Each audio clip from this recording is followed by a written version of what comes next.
Canada's women's blind soccer team started from nothing and now they're world championship bound. Meet the leaders behind the team in growing the sport nationally on today's program. So let's don those eye shades and get started. This is PSN. Welcome to Parasport Nation with Alex Smyth and Nathan Clement. Welcome into Parasport Nation. I'm your host, Alex Smyth, as always, joined by co-host Nathan Clement. Nathan, this is a jam-packed show today. We don't have a lot of time off the top here because we have both Hilary Scanlon, the captain of the Canada's women's blind soccer team, and Matt Greenwood, the coach and the man behind the team, on the program today. I'm so excited. I can't wait. This is an incredible conversation, and you can see and hear the passion that they both have. And hopefully this is the start of something amazing. Another great sport that a chance having to go to world championships like this brings that attention to the sport, and hopefully it can just continue to go. But I can't wait for everyone to listen and hear this interview we have today. Yeah, so without further ado, here's our conversation with Hilary Scanlon and Matt Greenwood. Hilary, Matt, thank you both so much for coming on the program. Thanks for having us. Thanks for having us. So, Hilary, I'll start with you on this one. You founded Canada's first women's blind soccer team. What motivated you to start that program? I wouldn't say that I founded it, but I would say that I'm definitely one of the grassroots people that's been involved in getting it off the ground, and probably the one that has done the most harassment towards Matt, Canada Soccer, Canada Blind Sports, etc., to try and get this off the ground. But I credit a lot of others like Ramya, like Matt, like the other players, Rosalia, Mo in Kitchener, for example, in London, for example. So there's a lot of others, but for me, getting into blind soccer has just been life-changing. The month that I got registered with the CNIB, I researched whether blind soccer was a thing because I had played somewhat competitive soccer growing up as a sighted player. So I went in, I lost my vision. One of the first things I thought of was, how do I keep playing soccer? So that's kind of been my motivation, was just to be on the field in any capacity, but then realizing that we had a chance to really create a national team has just been incredible. So really proud to be a part of this kind of big group and big family that's been creating this women's national team. And it's been a long time coming. Hilary and Matt, thank you for joining us. This question's for you, Matt. Since founding Sockability Canada in 2020, what has been some of the greatest challenges, but also milestones in building this program and getting it to a national, international level? Wow, a lot of successful milestones, in particular getting Canada Soccer more on board and more of a formal partner with us. The influence that they have and the reputation has been really powerful in getting our message out to the grassroots clubs.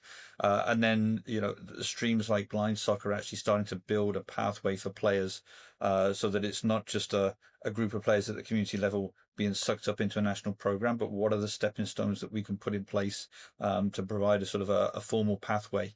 So a lot of really cool successes at the provincial level, national level, and grassroots, and being able to work more seriously and more focused with players like Hilary and the rest of the squad is super cool. Taking the team to San Diego in 2023 for our first ever sort of exhibition game, sort of international friendly, if you like, was huge, and a big stake in the ground, and taught us a lot, and now has set us up for this next stage. The challenges are really around creating more awareness and then being able to fund that with money that can then help us get more workshops happening, build more festivals and more tournaments, support players when they want to compete internationally.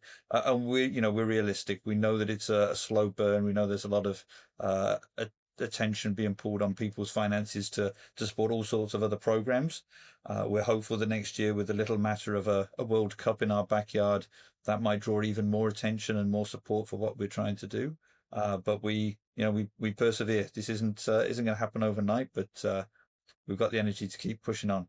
Yeah, absolutely. And for you, Matt, I know when we've talked in the past, it's always been like just kind of keeping the head moving forward one step at a time, continuing to grow from the grassroots. But can you touch on a bit more? You talked about Canada Soccer coming into the fold with kind of that partnership. Can you expand on that the role that they're playing and the impact of having them on board helps to grow the program overall?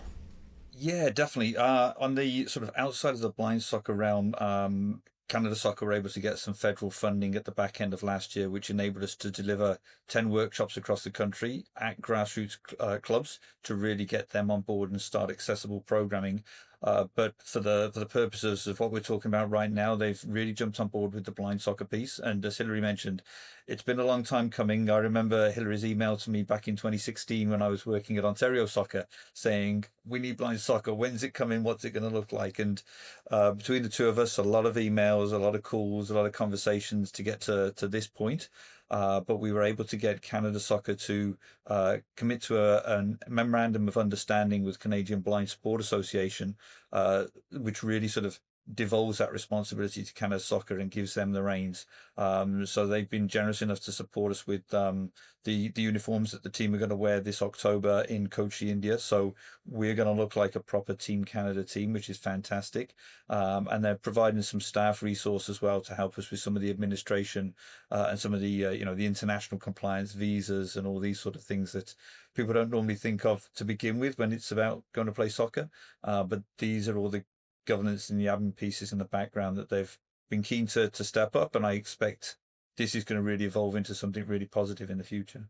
That sounds really amazing. And for myself, as a former 7-a-side soccer player, when I was with the program, when we just got partnered with Soccer Canada, and just having that is such a huge step. I was wondering for you, Hilary, from a player's perspective, what does that impact and partnership? What does the impact and partnership mean to you and your teammates?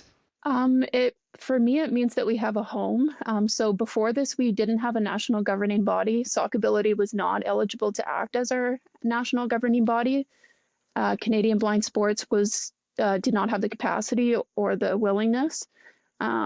So to finally have a home with Canada Soccer has just been such a huge sigh of relief.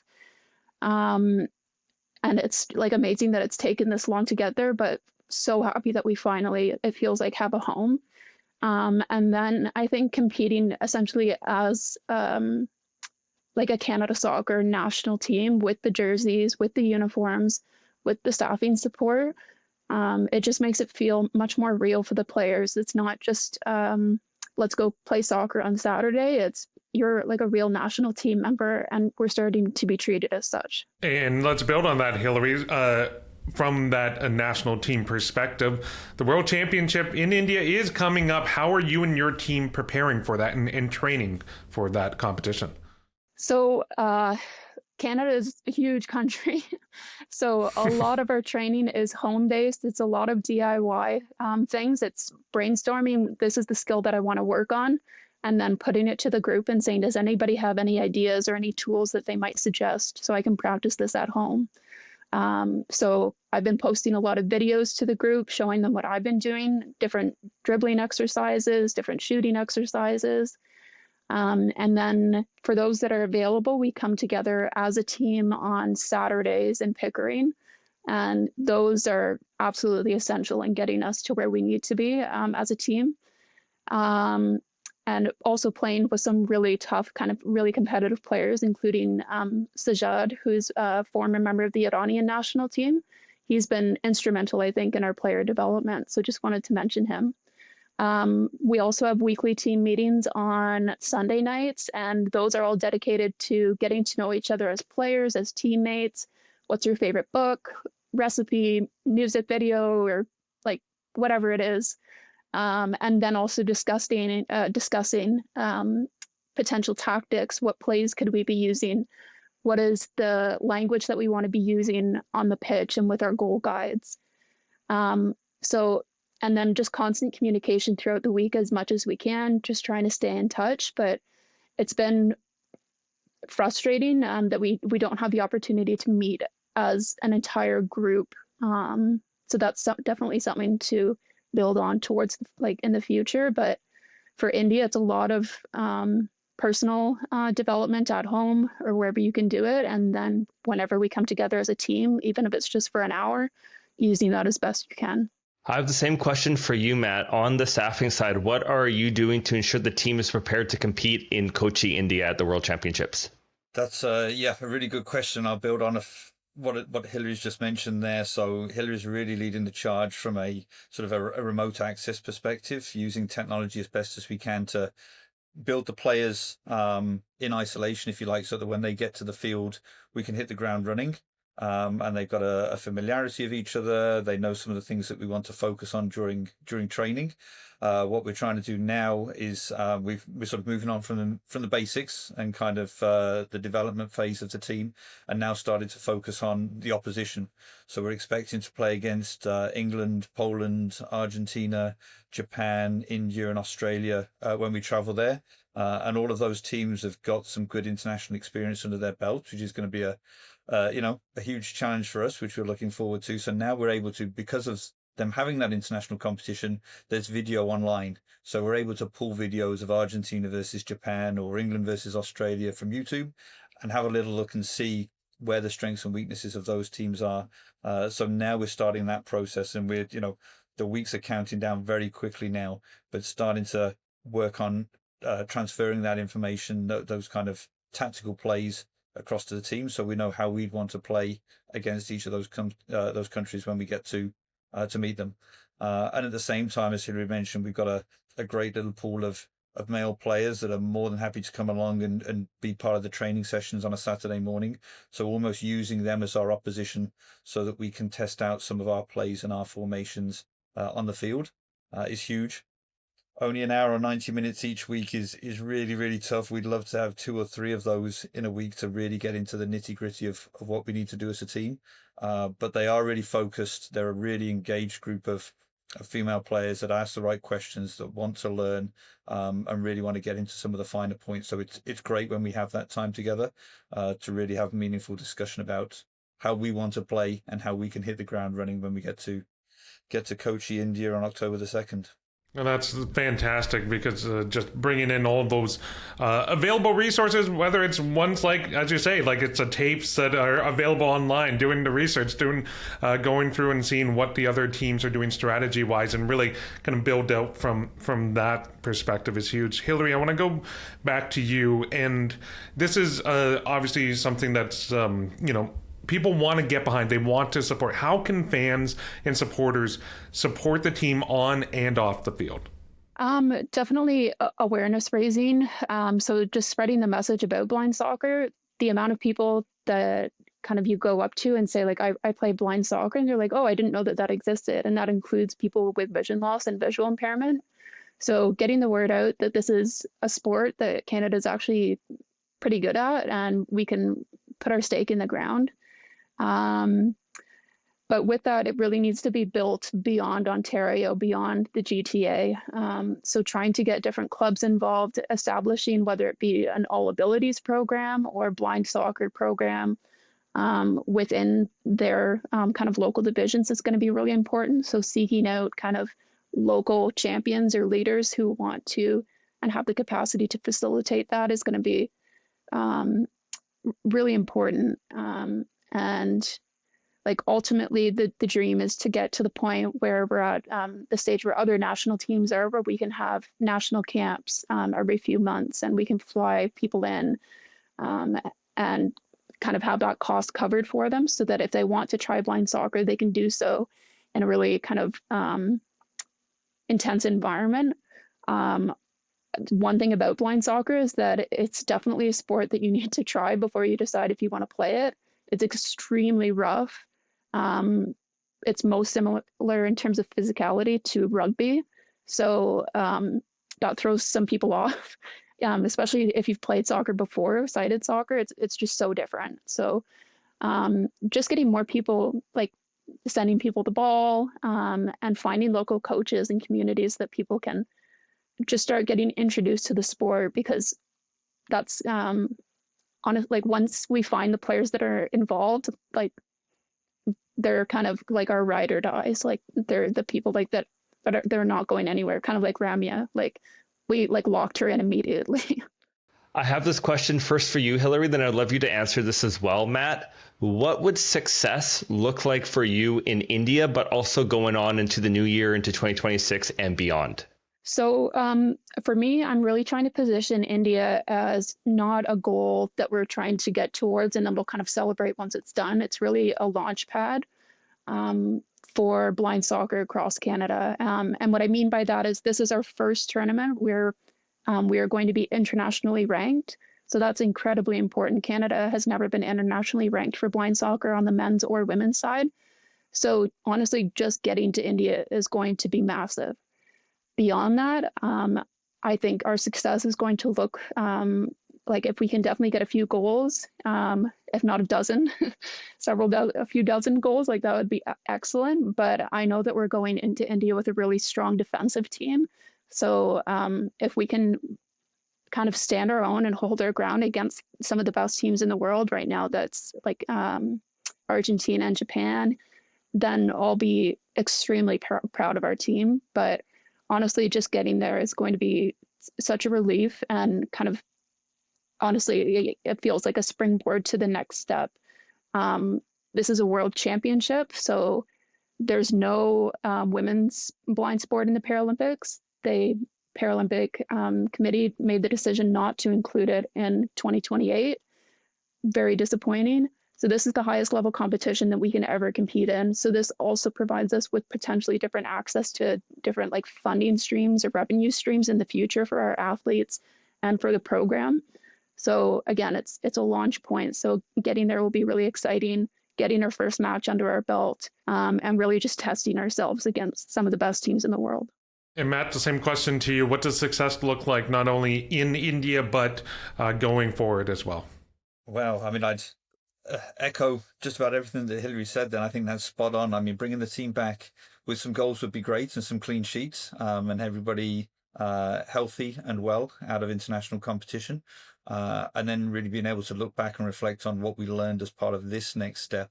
It's going to be real high level competition. So, what do we learn as players? What do we learn as coaching staff to understand rolling into 2026 and wherever that next international competition will be? The beauty, and I'm sure that you guys are aware with Parasport, is there's a real sense of connectivity and supporting each other, not just nationally, but internationally. So as Hillary mentioned, the IPC didn't entertain women's blind soccer in LA 2028, but we already know there's chatter about 2032 in Brisbane, and a real strong push to make it part of that event, that games. So while the team's developing and the program's developing and firming up here and closer connection with Canada Soccer over the coming months and years, 2032 will be our next kind of mid-range goal, if you like, to get the women's game as part of the Paralympics, and all those other stepping stones and devil in the detail that needs to happen between now and then. And one final thing I wanted to kind of go back to both of you, because Hillary, you kind of mentioned this, and Matt, you had mentioned this too, this being kind of still a growing, rather new parasport on a national stage or a national supported level for Canada. Have you reached out to any of the other kind of national programs, specifically like teams parasports? Like I think something like a rugby or goalball or some of these other sports from an organizational standpoint, but also an athlete standpoint, because they too, like a lot of the struggles that you have talked about with being unable to travel to see each other, to compete and train together. Like this is not something unique to your parasport. It's something across parasport. The funding is very limited. So Hillary, I'll start with you. Have you reached out to any other like para athletes on the team side to see what they do to stay connected, trying to do the best they can with the limited resources that they have themselves? Yeah, so our first line of contact for that is the Canadian Blind Sports Association, and I'm actually an athlete that's involved in the national program for goalball. So I receive and I see that different level of support through goalball and the lack of support through soccer. Unfortunately, as I mentioned, CBSA is not an option for us to go to for support. But from what I've seen, it's honestly, it's kind of, and it's unfortunate, when you first start playing para sports and you first start traveling internationally, you're not playing your best your best team. You're always going to be playing, almost always going to be playing the best players that had the financial capacity to be there at the time. And until that changes, until we get other funding, like we can't build it out. Like so many players, they don't have so many people with disabilities that are unemployed or underemployed. So, or if, like if they have to take the 2 weeks off, like it's such a huge ask. So it's lost wages. So honestly, until that aspect changes, until there's base funding available, then I don't know.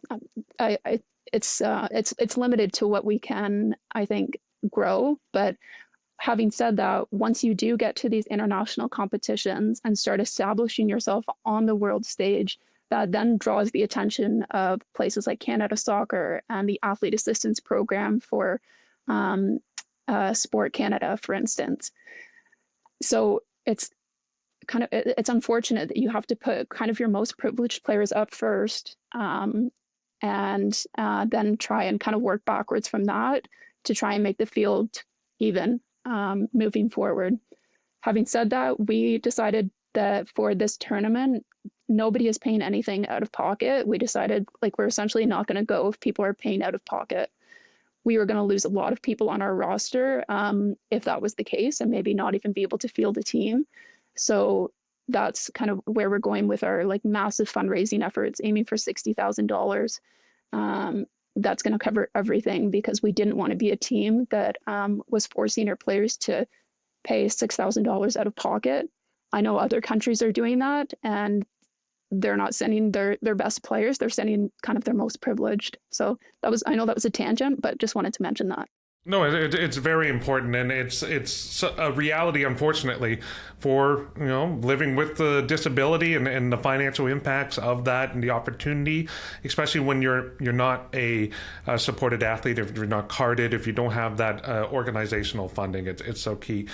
Matt, I wanted to ask you the same thing. Like I think of other sports, even like blind hockey, that they don't really have that financial support, whereas a sledge hockey or para ice hockey would.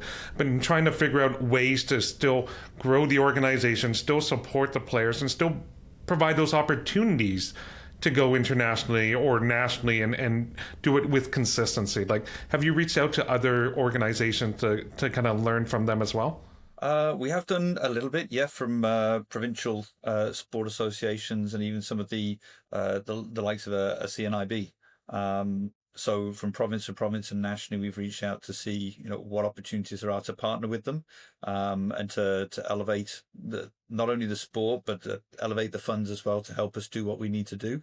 I still think right now we're at this sort of proof of concept stage where Hillary and I have drunk the Kool-Aid. We love this sport. We know how powerful this is. There are some incredible stories from these women on this team. They're just fantastic individuals, and I wish I could get each of them in front of a room full of potential funders to hear their stories and what they bring to the table, because it is so powerful. It is so cool to not only hear them but to see them perform on the field.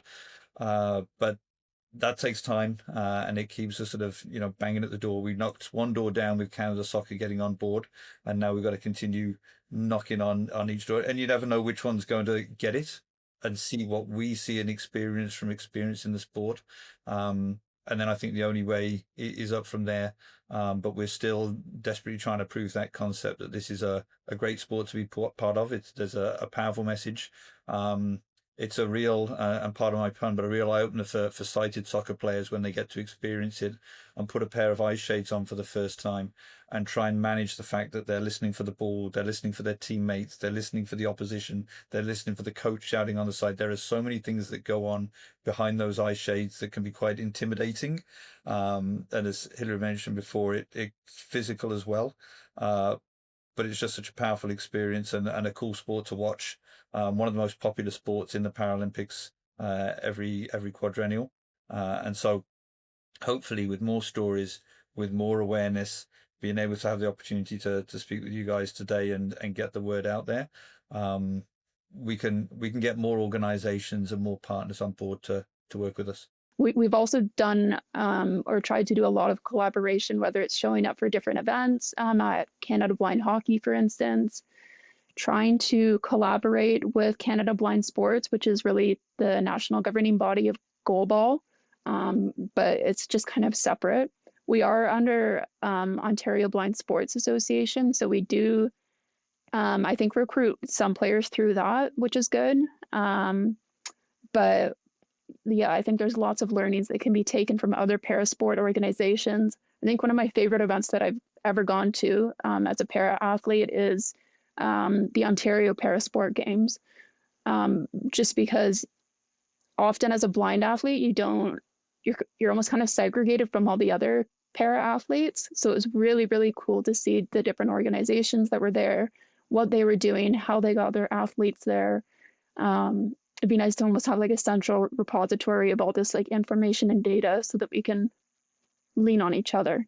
And I know that there's pockets of that all over the country, but yeah, definitely learning from other parasport organizations because our situation is not at all unique.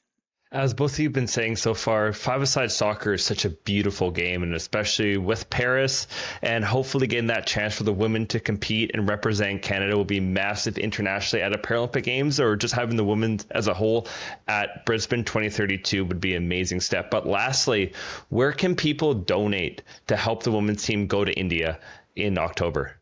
That's a great question. We have a fundraise up dedicated page on our website. So on soccerability.ca, we have a QR code there where people can go and donate.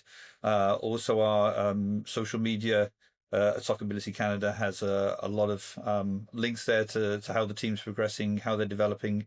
There's also a QR code there. We've got a silent auction going on right now, which we're going to extend for a couple of extra weeks because we've got some cool prizes or donations coming just in the last couple of days. So there's an opportunity to bid for yoga, for coffee, for beer, for a signed book by Paralympian Jason Dunkley. So there's some cool items on there that people can bid for on the silent auction. Or alternatively, if they want to donate just directly through our Fundraise Up platform, again, the link is on the soccerability.ca website and on our social media links, and that can be dedicated as well. So if they know an athlete that they're supporting, they can put a note in there and acknowledge the athlete that they'd like recognized as part of that donation. And then further to that, if there are companies out there that would like to sponsor us with a larger amount, we're always open to that. We've got 3 or 4 businesses that have come on in the last month, and we are always open to further sponsorship. And we can give them opportunities to come out and see the team play, train, maybe even have a go, but also get their branding, their company mark on our training T-shirts, on our social media posts, and things like that. So we've got a few options for people to support us in that way. Oh, that's awesome. Matt, Hillary, thank you both so much for your time. This has been phenomenal. Best of luck as you continue to push forward to the World Championships in India. Brilliant. Thank you, guys. Thanks so much, guys. And that was our conversation with Hillary Scanlon and Matt Greenwood. Nathan, just quickly on the back end, I feel their frustration and the challenge of trying to balance growing the sport, like having these opportunities to go to the World Championship, but also trying to secure that funding and having different potential partners say, well, show us a bit first how you are on the world stage. It seems a bit like a chicken and egg situation. Where do you get started? How do you grow from here? It's really difficult and it's really challenging, especially with a lot of Paralympic sports, how they start out, how they build. It's that chicken and the egg, as you bring up, with the sponsorships, partnerships. But having this chance to go into India, I think is going to lead to so many great possibilities, really grow those eyeballs. And as they mentioned, grow outside of the GTA as well. Really get to BC, get to Alberta, get to all these provinces out west, but also throughout the country as well, because there's so many athletes who would love to play this, who would be engaged and interested. And it's just having these opportunities, but it's an incredible testament to these women going to India now, who are going to be representing Canada at their first World Championships, the inaugural send-off. And I can't wait for us to be talking about many more international competitions and championships to come. But this is a start that they have to go through with that finance. But I think just based off that conversation with Hillary and with Matt, they are the right people in charge. Absolutely. You couldn't ask for better leaders, but unfortunately for us, we're going to have to end it there because that's all the time we have on today's episode. Thanks for watching and listening. We'll catch you next time. Thanks for tuning in to Parasport Nation. Like and subscribe to the channel to follow us now.